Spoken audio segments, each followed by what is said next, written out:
This is part 2 of 2 in a series regarding crossovers between My Hero Academia and Western comics. Link is in the description if you'd like to see the episode on DC. If you've already seen it and you're just coming from there, welcome back, and let's get into the top 5 My Hero Academia Marvel crossovers I would like to see. Number 5. SheHulk vs. Mirko. The classic SheHulk, not whatever it is they think they're doing with her character now. Both characters are top-of-the-class heroes who take no nonsense, but know how to have a good time. Mirko as a character believes heroes who team up with others and work with sidekicks are weaker for it. So maybe Jennifer's more cooperative spirit will rub off on Rumi and make her more open to partners in the future. Hey, if she was more patient and let other people help her once in a while, maybe she wouldn't have lost. Number 4. Power Man and Iron Fist vs. Kirishima and Ojiro. Up until this point, all crossovers have been partnerships of equal standing, hero or villain. This is the first mentorship role I've got on the list, and I think it could be interesting. You can bet that Kirishima will definitely think both Luke and Danny are manly men and want to learn from them both. He, and really most of Class 1A, have a very peppy can-do spirit, which will bounce off of Luke's more cool, collected way of doing things.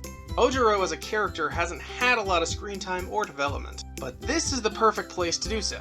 He stands to learn a lot from Danny as one martial art master to another, and if he could just learn to use this chi, he could go back to UA with an insane power boost. Like, obviously he's not gonna go full Iron Fist, but imagine the damage he could deal if he got even a sliver of the training Rand could offer him.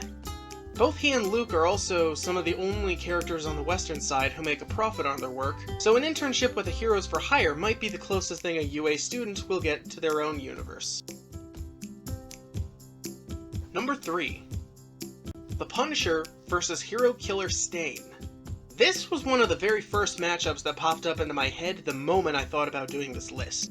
The brooding anti-heroes, bordering on villains, who have completely understandable motivations. I said understandable, not justifiable.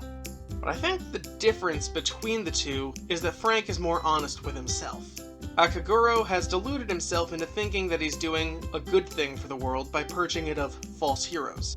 And even though he's right that most of the people in the career path are selfish and callous, he's holding them all up to a nigh impossible standard and going after legitimate public defenders like Ingenium. Like, imagine trying to kill nearly everybody on the Avengers because none of them can lift Mjolnir. You're not technically wrong, but look at all the good that they're doing otherwise. Castle, on the other hand, even though he is motivated by his family's death, is unapologetic about the fact that he's basically doing it all because he doesn't care about anything else anymore. But the real question is, would Stain try to kill the Punisher? On the one hand, Castle is a very selfish and cruel person, but he never once called himself a hero or used his work for personal gain aside from the satisfaction of seeing terrible people get their comeuppance. Makes him all warm and fuzzy on the inside. This is really where the drama of the story would come from, and I want to see it play out. Quick side note, I've had an idea for a new YouTube show for a while, where I just take heroes from other worlds and discuss whether Stain would try to kill them or not. Would anyone be interested in that kind of series? I'm genuinely curious. Like, would Hero Killer Stain spare the Batman or something? Number 2. Deadpool vs. Midnight. Midnight calls herself the R-rated hero, but we never get to see the extent of what she actually does because of her role as a teacher. I mean, aside from the obvious attire and constant explicit references in conversation, put her into an R-rated property like Deadpool, and we can see how far she's actually willing to go. But even putting that aside, these characters would just work off each other well in so many ways that I can't even tell you about without losing my family rating on the channel. Just think about how the two operate, their personality types, and what these two would do if left alone for an extended period of time. I'm surprised there isn't more cross-franchise shipping for the pair. If you see a spike in fan art or fanfics around this concept, you're welcome. Number 1. SpiderMan versus, well, everybody. SpiderMan is a highly unusual character in that he's meant to be universally relatable to both the audience and the world he's in, which means he's capable of operating in nearly any story with any other character. That's why he's so popular and why he's seen in so many crossover events. And And depending on which iteration you use, this relatability makes him run any story with My Hero Academia as well. If you want to use the adult Peter Parker and make him a UA teacher, that's completely workable. Or, and this is the more likely one, if you want to use the younger variant of the character, that's again very easy to do. Class 1A is certainly going to like him for the most part. Midoriya and friends will look up to him as a role model, or Raka, though I don't think is going to fall for him, can relate to him well because she also comes from a poor background. Seriously, literally like 80% of the problems in Peter Parker's life happen because he's poor. Got any bread? No! I'm exceedingly poor!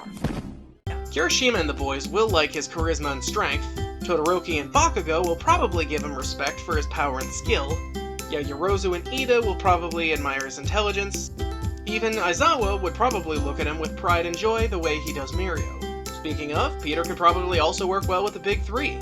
Nejire will have a lot of questions about how the powers work, and Amajiki's probably gonna be drawn to his confidence. Given Peter's love life, it wouldn't surprise me if he won over a good amount of ladies in the world, student or otherwise. I don't mean to stroke Peter's ego, because I'm sure he'll also have his problems.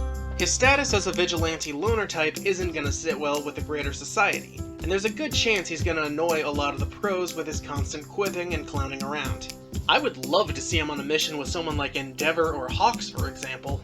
Heck, it doesn't just have to be Peter Parker. Some of the other people in the Spider-Verse would also work well.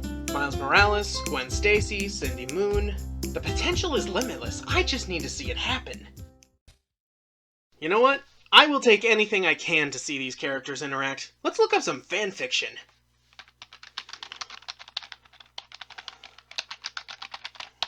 SpiderMan Hero Academia. Well, straightforward enough. Let's see what we got. Approximately 10 hours later. It was with the kiss and the funeral.